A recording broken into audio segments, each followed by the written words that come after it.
খুব গুনগান গাইতা, মানে একেবারে কি বলবো আর।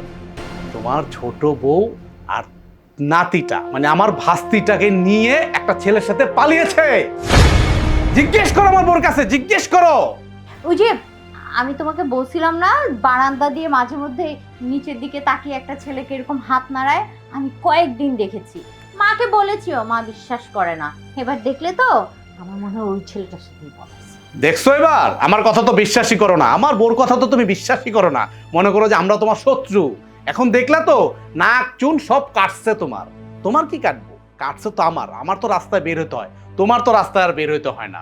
তুমি তো বাসার মধ্যেই থাকো, খাটের মধ্যেই থাকো, সবকিছু তো তোমার খাটের মধ্যেই পাচ্ছ। এখন দেখো কাকে আদর করছো, কার সুনাম করছো। ওফো মা, আমার আমি আমি আমি আমি আমি এখন এই মুখ নিয়ে আমি কিভাবে বের হবো রাস্তাঘাটে? বলো না, আমি কিভাবে বের হবো জান? না রে বাবা, তখন মনে হয় কোনো জায়গায় কোনো ভুল হয়েছে।